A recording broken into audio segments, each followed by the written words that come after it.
Bismillahirrahmanirrahim. Saya pernah mendengar bahwa kurban kita akan menjadi kendaraan orang yang berkurban saat di akhirat. Apakah benar, Ustaz? Ya, saya pun demikian pernah mendengar dan membaca juga referensi-referensi terkait, khususnya ada riwayat yang disandarkan kepada Nabi SAW dengan kalimat istafrihu dhahayakum, ya, gemukkanlah, baguskanlah hewan-hewan sembelihan kalian, fa innaha matayakum 'ala sirat. Karena sesungguhnya hewan-hewan kurban, hewan-hewan sembelihan yang dibaguskan itu nanti akan datang di hari kiamat menjadi kendaraan kalian melewati sirat, ya, melewati jembatan penyeberangan yang menentukan antara rahmat ataukah azab, antara surga ataukah neraka. Namun demikian persoalannya, riwayat ini dan riwayat-riwayat terkait, ya, nanti ada beberapa jenis lafaz-lafaz yang berbeda, ada yang thamminu, ya, atau yang azimu, ya, besarkan, baguskan, cari yang terbaik di hewan kurban kalian, dan ujungnya sama, bahwa sungguhnya hewan-hewan itu akan menjadi kendaraan tunggangan kalian saat melewati as-sirat atau di hari kiamat. Seluruh riwayat-riwayat ini persoalannya dinilai oleh para ulama-ulama pakar di bidang ahli hadis itu sebagai riwayat-riwayat yang sangat lemah, bahkan sebagian diantaranya tidak memiliki asal, ya, sehingga disebut hadis-hadis yang bermasalah. Bahkan Ibnu Arabi Al-Maliki menyebut hampir seluruh hadis-hadis yang terkait dengan keutamaan-keutamaan penyembelihan kurban, ya, yang dimaksudkan keutamaan ini yang berlebihan, yang seperti tadi disampaikan, itu tidak ditemukan kekuatannya, ya, atau dipandang lemah, ya, dalam persoalan-persoalan terkait dengan keutamaan-keutamaan penyembelihan hewan kurban. Di sini kita bisa temukan beberapa ulama mengomentari spesifik atas riwayat yang tadi disampaikan, seperti Al-Imam Ibnu Hajar Al-Asqalani dalam Talhisul Habir juga menyebut riwayat ini sangat lemah sekali. Demikian dengan misalnya As-Sakhawi, ya, As-Sakhawi pakar di bidang penelitian hadis, beliau punya kitab namanya Maqasidul Hasanah, juga senada dengan Ibnu Hajar Al-Asqalani, menilai hadisnya sangat lemah sekali. Demikian juga Al-Munawi dalam Faidul Qadir, beliau menyebut bahwa ini pun sangat lemah sekali. Dan beberapa ulama termasuk Al-Imam As-Suyuti juga beliau menilai bahwa hadis ini sangat lemah sekali.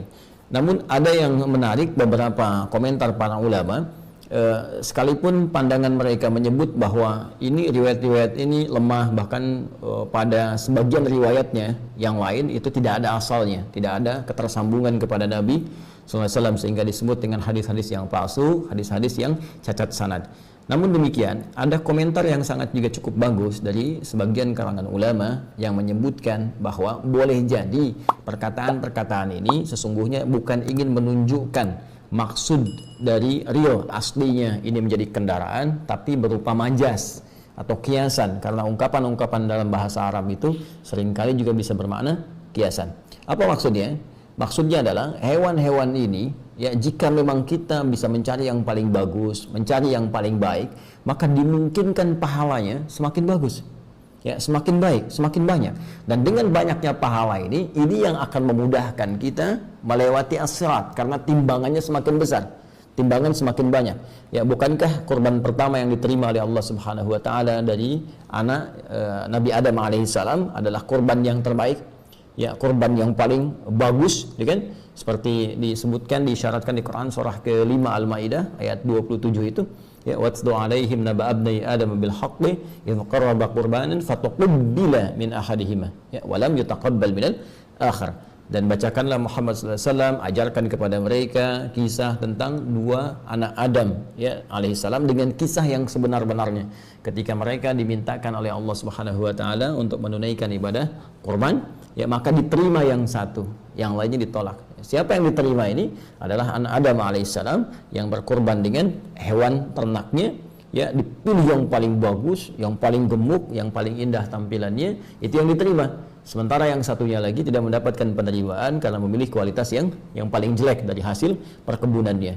Nah, ini di sini, ya, kemudian terlihat bagaimana kesungguhan untuk berkorban itu, sampai-sampai ketika Allah pun menurunkan surah Al-Kautsar ya kepada Nabi Muhammad SAW yang menjamin surga terbaiknya dengan segala keindahan nikmatnya, sampai-sampai Allah memerintahkan Nabi bersyukur untuk memperbanyak salat, kemudian juga berkorban, ya. Dan perhatikan kalimatnya, inna a'tainakal kautsar fasalli, ya, maka salatlah li rabbika, kepada Rabbmu, ya, wanhar, ya, dan berkorbanlah. Kalimatnya menggunakan nahar. Nahar itu sepakat dalam bahasa Arab digunakan untuk apa?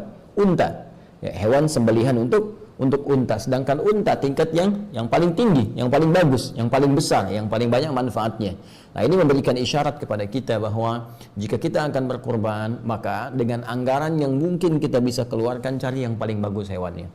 Jika harta kita misalnya cukup berlebih, maka dengan harta itu cari yang paling terbaik, ya, cari yang paling bagus, yang paling gemuk, yang paling banyak manfaatnya.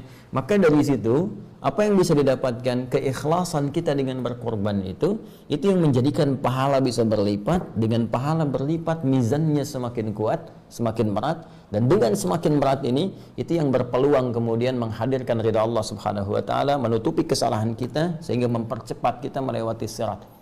Barangkali ini yang dimaksudkan menjadi kendaraan dalam konteks amalnya, bukan konteks kemudian hewannya, karena Allah sendiri menyampaikan dalam surat Al-Hajj ayat ke-37, la yanalallaha luhumuha wala dima'uha walakin yanaluhut taqwa minkum. Yang sampai kepada Allah itu bukan dagingnya, yang sampai bukan darahnya, tapi yang sampai kepada Allah ketakwaan kitanya. Dan dengan takwa ini kendaraan terbaik dan pakaian terbaik yang kita kenakan untuk bisa menghadap Allah dan mempercepat kita melewati sirat guna menuju rahmat Allah Subhanahu wa taala, yaitu surganya. Walibasut taqwa dzalika khair, dan pakaian takwa itulah pakaian yang terbaik.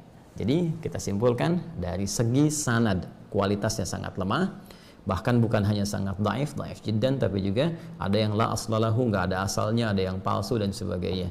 Tapi dari segi matannya, dari segi isinya, ada isyarat yang menunjukkan ini bermakna kiasan, dalam arti pemahaman memperbagus hewan kurban supaya pahalanya banyak, dan dengan pahala itu itulah kendaraan terbaik untuk menuju surga dengan rahmat Allah Subhanahu wa taala.